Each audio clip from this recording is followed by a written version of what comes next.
This video was brought to you in part by the supporters of the AMTV Patreon. Thank you.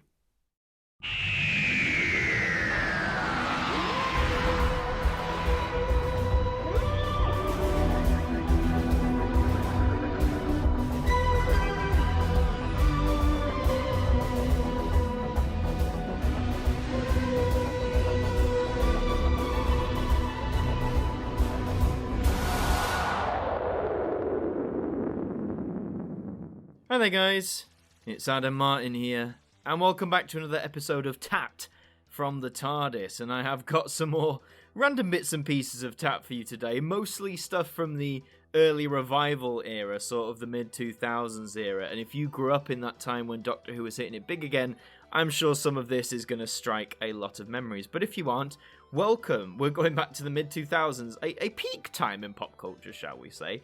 I've got 3 different items for you, and I think we'll start with the one on the far left.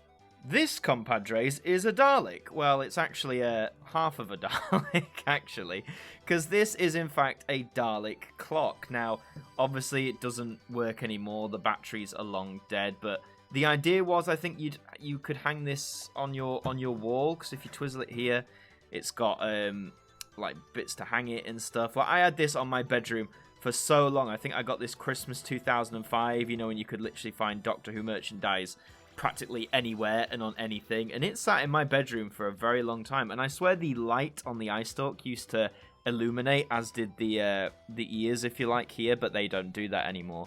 But this thing used to scare me. Bear in mind, this is like meant to be a standard clock, but it was hanging right above my door, so I'd wake up in the middle of the night and just see a Dalek eye stalk and lights like staring me down. It was terrifying. But, I mean, there's not much more to say on it, but I just find it such a cute piece of ephemera that it's literally a Dalek model sliced in half for the sake of a clock. And again, just an example of all the weird and wonderful stuff you could get between like 2005 and 2009 when Doctor Who was like everywhere. So that's our first bit of tat. This one is surprisingly a bit more functional. This is the head of a Cyberman. Yay! It's actually quite a nice model mold as well, Fred. Whatever they've done, it's really accurate to the revived design with the teardrops and everything. And what this is, you can notice it's got like a sucker cup on the back and a bit of string. This is actually a radio. I think it was billed as a shower radio. Me and my brother both had one of these. This is actually my brother's unit. Mine was destroyed long ago because when it said shower radio, I literally thought that meant I could take it with me in the shower. And sure enough, it died a very swift death. My brother was a bit smarter than me. He didn't do that. So this thing would hang outside of your shower, not inside your shower, and play the radio. And would you believe it? It actually still works. So what I'm going to do, underneath there, you've got this little dial, and the speaker is there, and if you twizzle it... On your next car. No funny horseplay. To find out how much your car's worth in 60 seconds, enter your reg number now at WeBuyAnyCar.com. Well, there you go, there's an advert. What I like is... I'll turn that down a bit. What I like is it sort of, you know, does the Cyberman blue light thing, like from the show.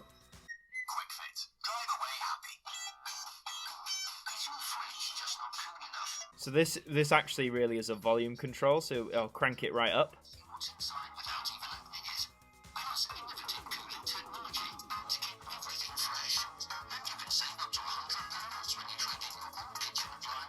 Obviously the sound quality isn't that good. I'm sure it was maybe a bit crisper in its heyday, but this thing is over 15 years old. I can't remember if you could tune this thing or if it just latched on. There's certainly nothing... Oh, actually, yes, of course. On the top, I believe this is the tuning wheel. So let's crank you up again. And let's see if we can find a different station. Well, that's terrifying. Just static. Oh.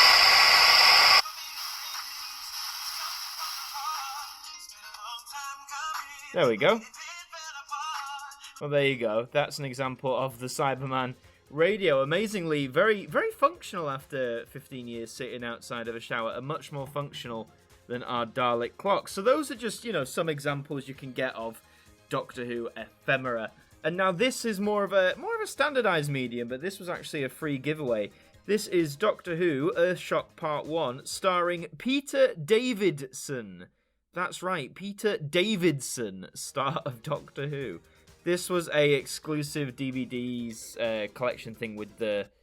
I'm not even going to say it. The dish rag. Let's cover you up. There we go, that's better. This was given away free as a newspaper. Full disclaimer, obviously as a 10-year-old, I was not buying this newspaper, nor was my family. Basically, we had some family friends who, for some reason, did buy the newspaper, and these came with them, so they gave them to me as a little boy with very limited income.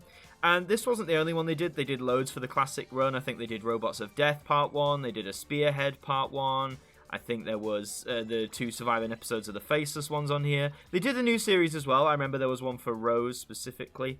And yeah, I guess these were just little teasers if you couldn't buy the DVD. They're presented on a little cute roundel disc there, which is probably in horrible condition now. On the back, let's see what it says. So you've got the main blurb of the story, of course. And it also advertises the DVD, so fully digitally restored story available now from all good retailers, including commentaries from Peter Davidson, they've done it again, Peter Davidson, and his companions, plus alternative CGI effects, documentaries, and production information.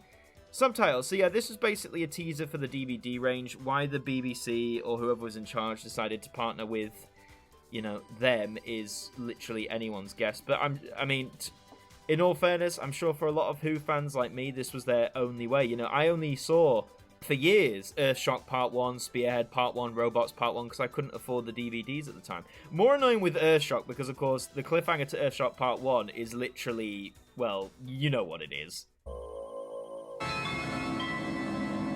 Destroy them! Destroy them at once!